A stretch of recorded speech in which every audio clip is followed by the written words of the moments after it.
Hello दोस्तों। तो percentage के चैप्टर में अगला जो हमारा टाइप है वो है कॉन्सेप्ट ऑफ मल्टीप्लायर। तो ये मल्टीप्लायर जो होता है ये काफ़ी इफेक्टिव होता है, ये हमारे काफ़ी कैलकुलेशन को बचाता है। हम समझेंगे कि कॉन्सेप्ट ऑफ मल्टीप्लायर क्या होता है। तो इसमें जैसे किसी बोला गया कि एक हमारा क्वांटिटी है एक्स, इसमें 10% का इंक्रीमेंट हमको करना है। 10% ये क्वांटिटी जो है इंक्रीज हो जाती है।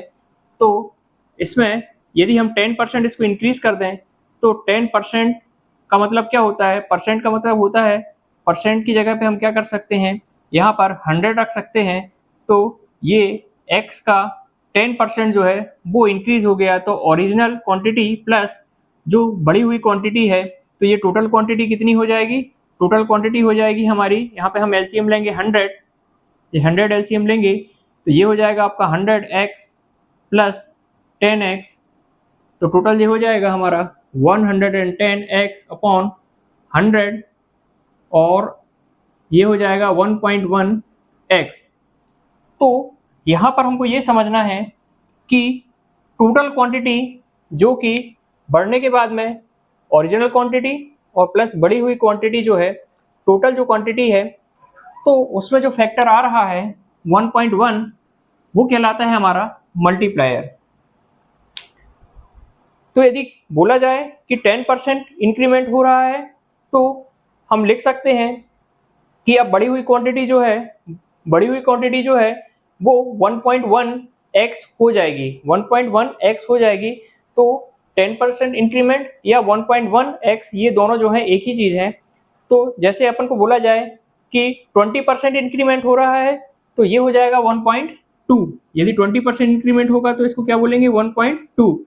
कोई बोलेगा कि 50% इंक्रीमेंट हो रहा है तो उसको हम लिखेंगे 1.5x। तो ऐसे करके हम मल्टीप्लायर जो है लगाते हैं, जिससे हमारा ये जो कैलकुलेशन है ये बच जाता है। अब यदि कोई आपसे बोलता है कि 1% का इंक्रीमेंट हो रहा है तो उसको क्या लिखेंगे हम, 1.01, 1.01x। ऐसा इंक्रीमेंट के केस में होता है और डिक्रीमेंट जो होता है उसमें भी हम सेम कॉन्सेप्ट लगा सकते हैं। तो वहां पे प्लस होता है, ये जो प्लस होता है इसकी जगह पे अब क्या आ जाएगा, माइनस आ जाएगा। तो जैसे इसी केस में 10% का डिक्रीमेंट हो रहा है तो माइनस आ जाने के कारण ये क्या हो जाएगा, 90x हो जाएगा और ये हो जाएगा हमारा 0.9, मतलब 1 में से 0.1 को यदि घटा दिया जाए तो ये बचेगा 0.9x। तो यदि 10% का इंक्रीमेंट हो रहा है, डिक्रीमेंट हो रहा है, तो हम बोलेंगे कि हमारा जो मल्टीप्लायर है वो हो जाएगा 0.9। यदि आपसे कोई बोलता है कि 1% का इंक्रीमेंट करना है या डिक्रीमेंट करना है तो क्या हो जाएगा, 0.99। तो मल्टीप्लायर क्या हो जाएगा, 0.99x। यदि कोई बोलता है कि आप 24% जो है उसका डिक्रीमेंट करना है तो अब हमारा मल्टीप्लायर क्या बन जाएगा, 0.76x। और ऐसा यदि कोई बोलता है कि 420% इंक्रीमेंट हो रहा है x में, तो 420 इंक्रीमेंट हो रहा है x में, तो ये हो जाएगा हमारा मल्टीप्लायर 5.2। कैसे हो जाएगा, 420 डिवाइडेड बाई परसेंट की जगह क्या लगा दी हमने, 100x plus original quantity x, इसमें हम एलसीएम लेंगे तो कितना आ जाएगा, 100, ये आ जाएगा 420 प्लस 100x, ये हो जाएगा 520x अपॉन 100, तो ये आ जाएगा 5.2। तो थोड़ा सा हमको ऐसा समझना है कि यदि 10% है तो 1.1 आएगा, मतलब यहाँ पे जो क्वांटिटी है वो प्लस हो जाएगी। 1% है तो 1.01 आएगा, 10 है तो 0.9 डिक्रीमेंट हो रहा है क्योंकि, तो 0.1 जो है इसमें से माइनस हो जाएगा तो 0.9 बचेगा। और 1% यदि डिक्रीज है तो 0.01 माइनस होगा, तो ये हो जाएगा हमारा 0.99x, है ना। 24% होगा तो ये डिक्रीमेंट होगा तो क्या हो जाएगा, 0.76। ऐसे मल्टीप्लायर बना देने से जब हम एग्जाम में क्वेश्चन सॉल्व करते हैं तो उस क्वेश्चंस में हमको ये कैलकुलेशन जो होती है ये बच जाती है और हमारा टाइम सेव होता है। तो इसके क्वेश्चंस कैसे होते हैं, अच्छा इसमें एक टर्म और हमको समझना है कि जैसे इस टाइप के जो क्वेश्चंस आएंगे उसमें दो टर्म हमको देखने मिलेंगे।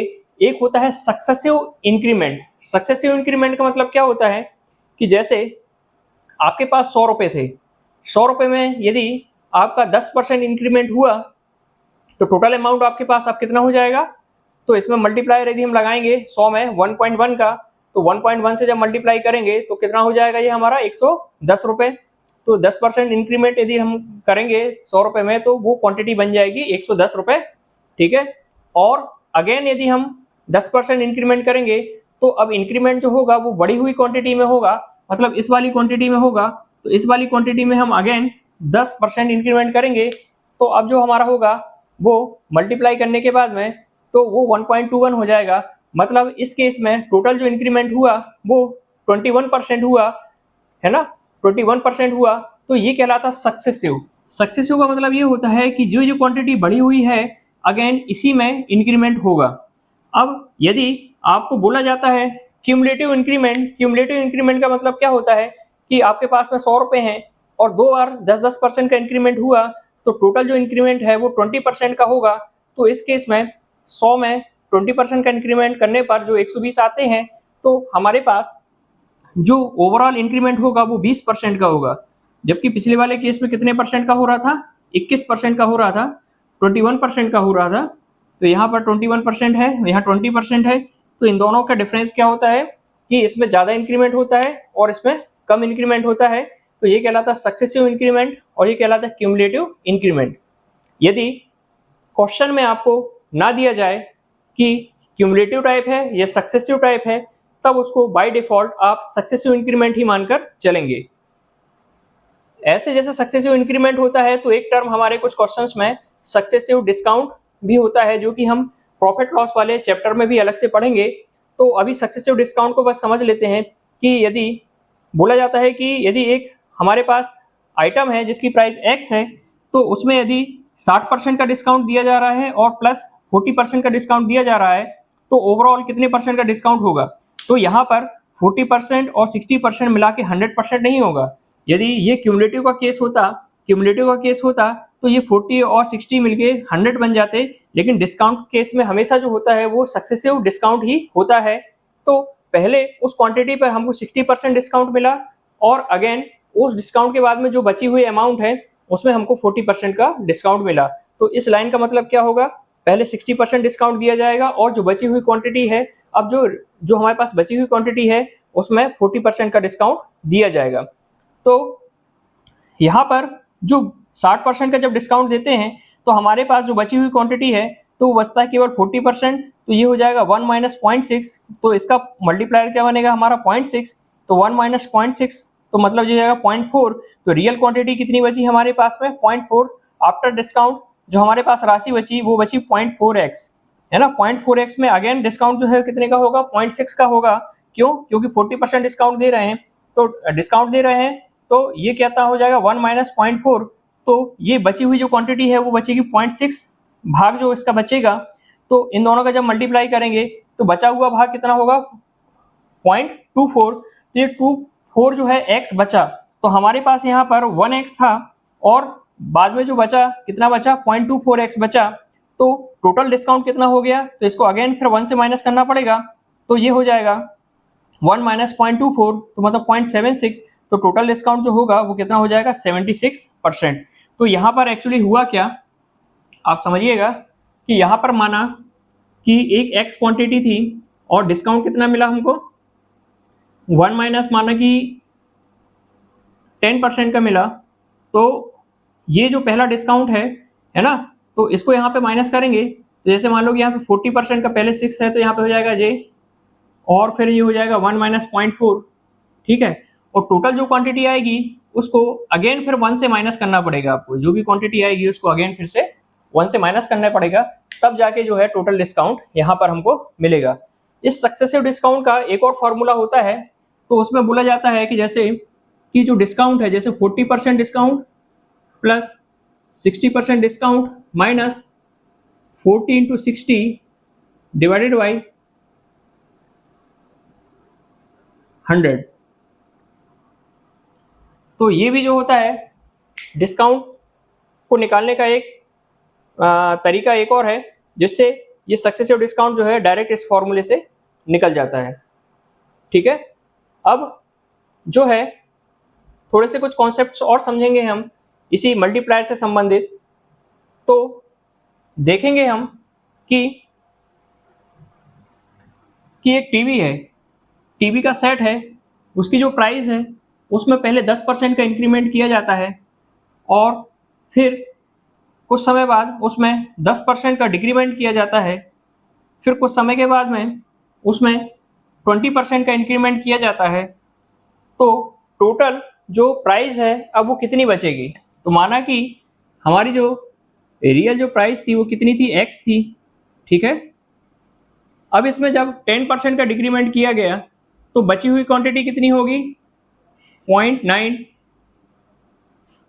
10% का इंक्रीमेंट किया गया, 10% का इंक्रीमेंट किया गया तो इसका क्या मतलब हुआ कि यहाँ पर जो मल्टीप्लायर आएगा वो आएगा 1.1। 10% का इंक्रीमेंट मतलब 1.1 मल्टीप्लायर से हम मल्टीप्लाई कर देंगे। ये सेम ऐसा ही होगा जैसा हम ये कैलकुलेशन करते थे, तो इतना कैलकुलेशन ना करके 10% इंक्रीमेंट का मतलब हुआ कि इस x में हम 1.1 का मल्टीप्लाई कर देंगे तो वो सेम ऐसी क्वांटिटी देगा जो कि हम सॉल्व करने के बाद में निकालते हैं। और इसके बाद में जो है अब क्या हो रहा है, 10% का इंक्रीमेंट हो रहा है, उसके बाद में 10% का इसी में डिक्रीमेंट हो रहा है। तो अब क्या हो रहा है, 10% का डिक्रीमेंट, तो अब यहाँ पे जो मल्टीप्लायर आएगा वो आएगा 0.9 और इसके बाद में बोलता है कि 1.20% का इंक्रीमेंट हो रहा है, तो 20% का मतलब क्या होता है 1.2। तो अब जो ओरिजिनल प्राइस है वो कितनी होगी तो हम देखेंगे, तो ये हो जाएगा 9.9 इंटू,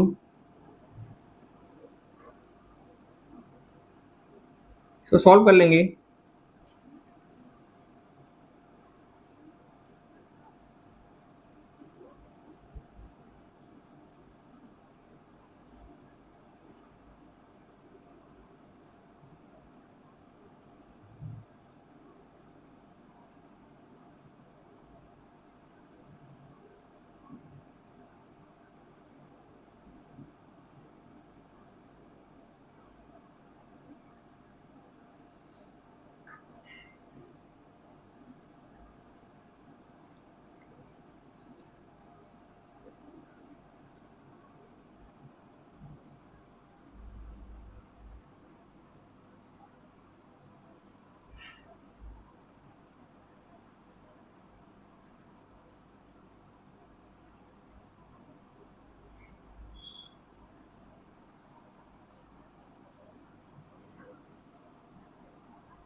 तो टोटल जो क्वांटिटी हो जाएगी वो 1.188x हो जाएगी।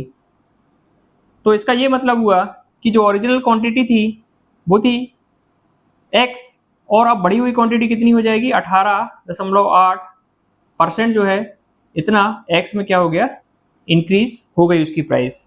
तो जो वैल्यू थी अब जो है 18.8% जो है 18.8 कैसे निकला, यहाँ इसके बाद जो आती है क्वांटिटी है ना उसमें हम जो है 100 का मल्टीप्लाई जो करेंगे तो यहाँ पे 18 हो जाएगा, ये हट जाएगा क्योंकि 1 जो है ओरिजिनल प्राइस यदि घटाएंगे इसमें से तो ये 1 हट जाएगा, तो 18.8% जो है वो क्या हो जाएगा, इंक्रीमेंट इसका हो जाएगा।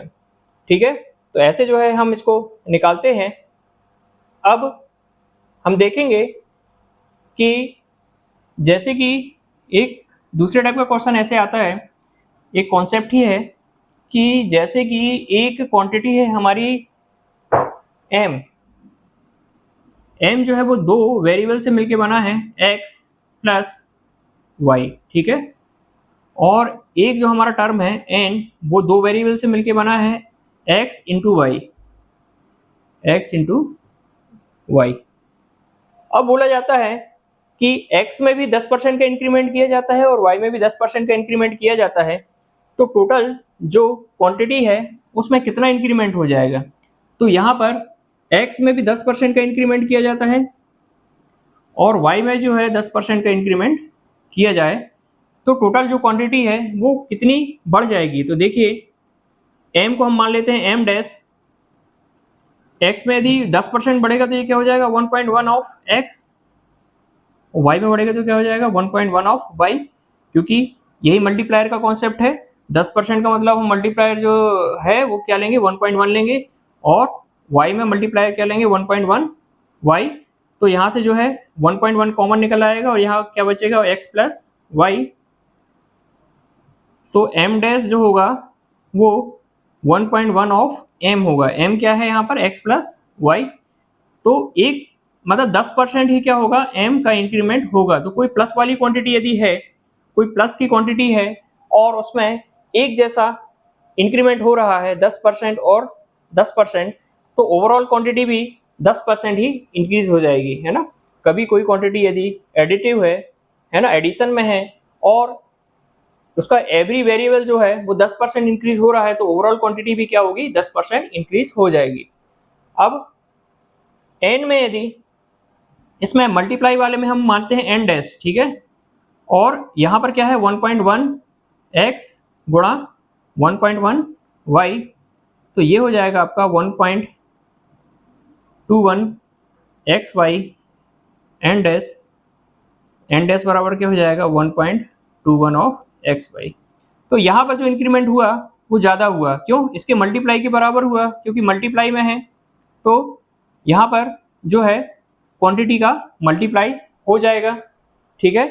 अब इसी क्वेश्चंस में बोला जाता है कि यहाँ पर हमने क्या किया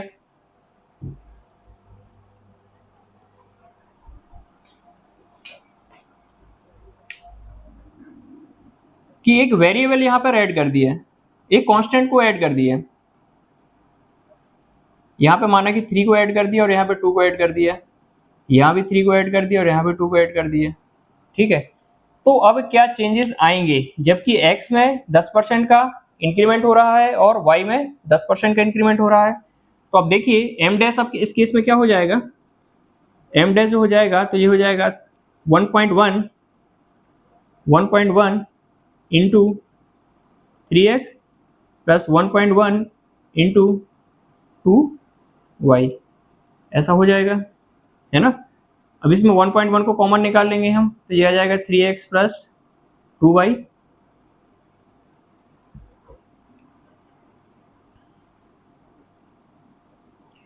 तो इस केस में भी क्या होगा कि 1.1 टाइम्स ही आ रहा है। देखिए पिछले बार में क्या हो रहा था 1.1 टाइम्स ऑफ m आ रहा था, तो इसका ये मतलब हुआ कि, और n के केस में क्या होगा n डैश बराबर क्या होगा 1.1 3 into x into 1.1 2 into y, इसमें क्या आ जाएगा 1.21 3x 2y n डैश, तो n बराबर क्या हो जाएगा 1.21 ऑफ n। तो पिछली बार भी सेम आंसर आ रहा था और अभी भी जो है सेम आंसर आ रहा है, तो इसका ये मतलब हुआ कि इसमें कांस्टेंट का कोई इफेक्ट नहीं होता है, no effect of constant, no effect of constant, constant का कोई भी इफेक्ट नहीं होता है। यदि इंक्रीमेंट किया जाए तो कांस्टेंट का कोई भी इफेक्ट नहीं होता है। अब हम देखेंगे कि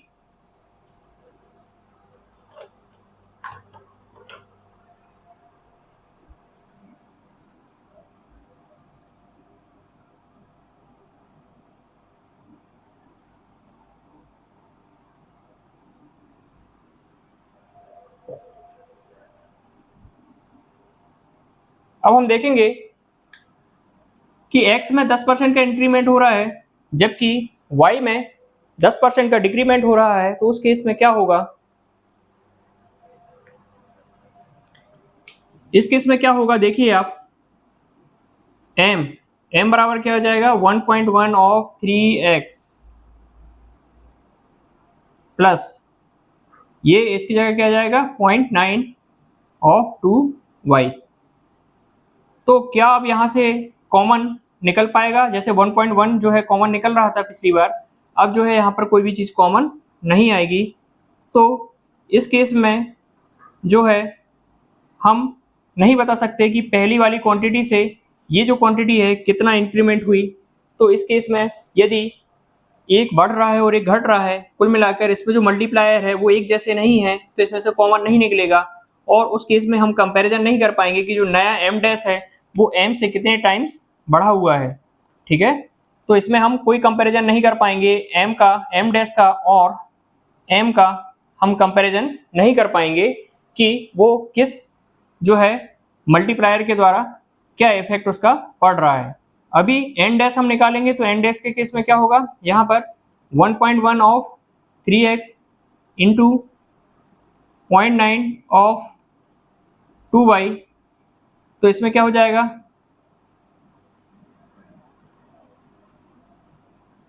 ये हो जाएगा आपका 0.99 ऑफ 3x 2y,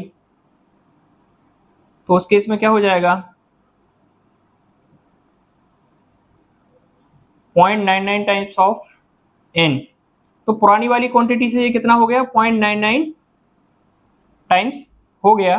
तो इसमें हम कंपैरिजन कर पा रहे हैं। तो मल्टीप्लायर के केस में कोई दिक्कत नहीं है, लेकिन जब प्लस का केस है तब कोई भी चीज़ कॉमन ना निकलने के कारण हम जो है इसका कंपैरिजन नहीं कर पाएंगे कि m डैश जो है वो m के कितने टाइम्स चेंजेस आ रहे हैं। लेकिन n डैश के केस में हम निकाल सकते हैं, क्योंकि इसमें क्या है मल्टीप्लाई होना है, कोई कॉमन निकालने वाली बात नहीं है। तो मतलब जब भी इंक्रीमेंट या डिक्रीमेंट होता है और जोड़ने वाला टर्म आता है तो हम कंपैरिजन नहीं कर पाएंगे, जबकि मल्टीप्लायर के केस में किसी भी टाइप में कोई भी समस्या नहीं है। अब एक क्वेश्चन हमारा आता है कि एक सर्किल है हमारा, सर्किल की दो चीजें होती हैं,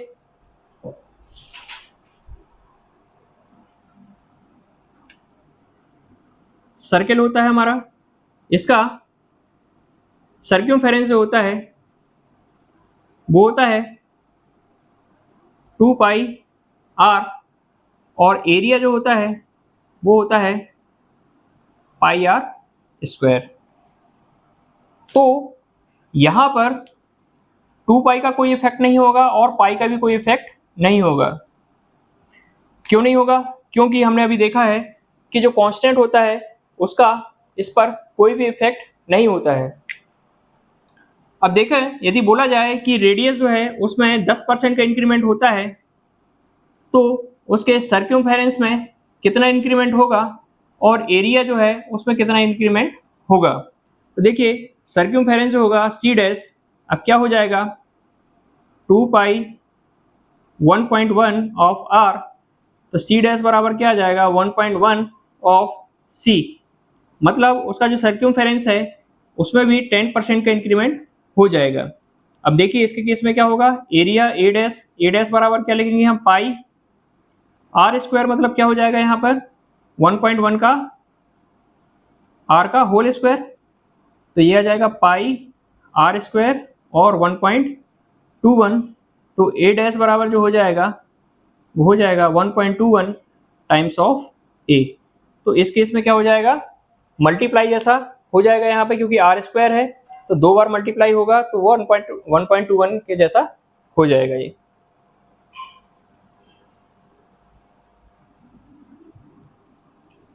इसी में यदि रेक्टेंगल के बारे में पूछा जाए कि रेक्टेंगल यदि हमारे पास दिया है और रेक्टेंगल बोला जाए,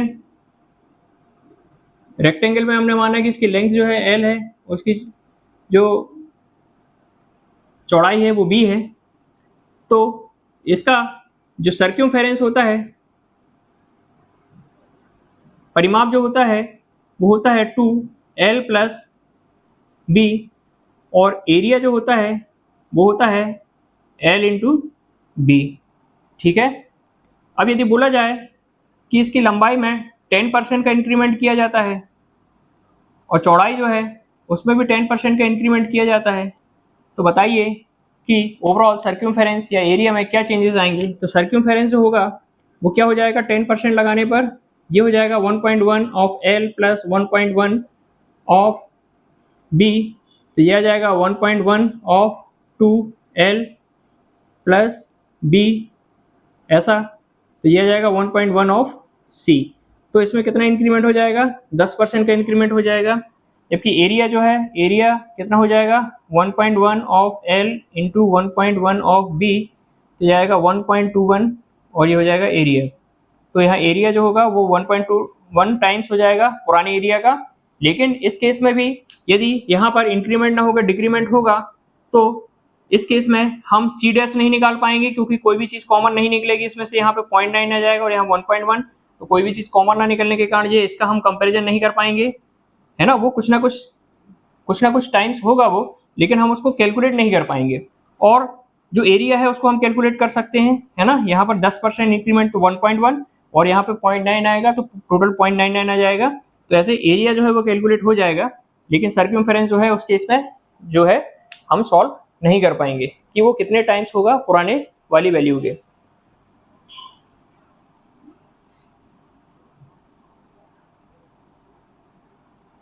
इस मल्टीप्लायर के कॉन्सेप्ट में एक हमारा और क्वेश्चन आता है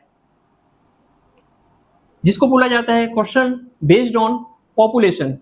उसमें पूछा जाता है कि एक गांव है, उसकी पॉपुलेशन वर्तमान में एक वैल्यू है और 5 साल पहले उस गांव की पॉपुलेशन क्या रही होगी। तो उसमें क्या है,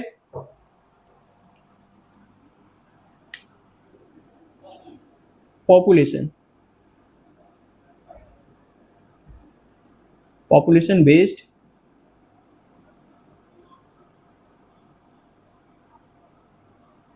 क्वेश्चन, पॉपुलेशन बेस्ड क्वेश्चन। इसमें बोला जाता है, इसका जो फॉर्मूला है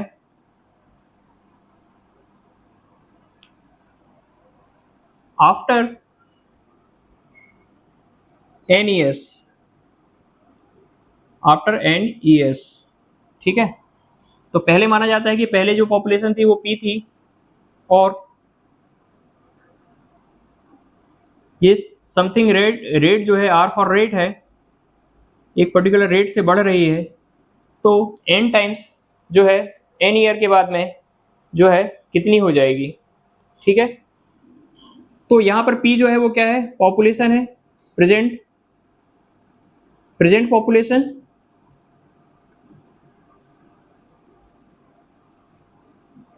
r जो है वो रेट है, पॉपुलेशन के बढ़ने का रेट है, रेट ऑफ पॉपुलेशन, और n जो है वो ईयर्स है, ठीक है। इसी में यदि बिफोर पूछा जाए, बिफोर n ईयर्स कितनी पॉपुलेशन रही होगी, तो उस केस में क्या हो जाएगा, p, और ये पूरी जो टर्म है ये दिखाई दे रही है, ये नीचे आ जाएगी, 1 + r/100 की पावर n। तो ये भी मल्टीप्लायर से संबंधित ही है। जैसे कि बोला जाता है कि एक गांव है जिसकी पॉपुलेशन 100 है, 100 है, ठीक है, और 2 साल बाद 2 ईयर्स के बाद में उसकी पॉपुलेशन क्या होगी, जबकि रेट ऑफ इंक्रीमेंट जो है, पॉपुलेशन बढ़ने का जो रेट है वो 10% है। तो अब हम क्या करेंगे कि 100 और रेट ऑफ पॉपुलेशन यदि 10% है तो इसमें मल्टीप्लायर हम 1.1 लगाएंगे और 2 ईयर जो होगा तो ये ऐसा हो जाएगा। तो यहाँ पे भी मल्टीप्लायर के माध्यम से हम क्या कर सकते हैं, सॉल्व कर सकते हैं। अब यदि आफ्टर 2 ईयर्स है और बिफोर 2 ईयर्स बोलता है तो बिफोर 2 ईयर्स में क्या हो जाएगा, 100 डिवाइडेड बाई 1.1 की पावर 2, तो ये हो जाएगा 100 डिवाइडेड बाई 1.21। तो ऐसे करके यहाँ पर भी मल्टीप्लायर के माध्यम से हम जो है, ये पूरा मल्टीप्लायर जैसा ही है जो आपको दिखाई दे रहा है टर्म 1 + r/100। तो यहाँ पर जैसे 10% बोला तो मल्टीप्लायर जो है 1.1 का उपयोग कर सकते हैं। यदि 10% डिक्रीमेंट बोल रहा है तो 1 पॉइंट, है ना। तो ऐसे जो है इंक्रीमेंट ही होता है। तो इसमें जो है हम मल्टीप्लायर का उपयोग कर सकते हैं। तो ये जो है डिफरेंट टाइप के टाइप्स हैं परसेंटेज। लगभग जो मैक्सिमम क्वेश्चंस हैं वो इन्हीं टाइप से आते हैं, और भी मिसलेनियस टाइप में हम पढ़ेंगे जो इससे अलावा जो बचे हुए टाइप्स हैं उसको हम उसमें कवर करेंगे। Thank you.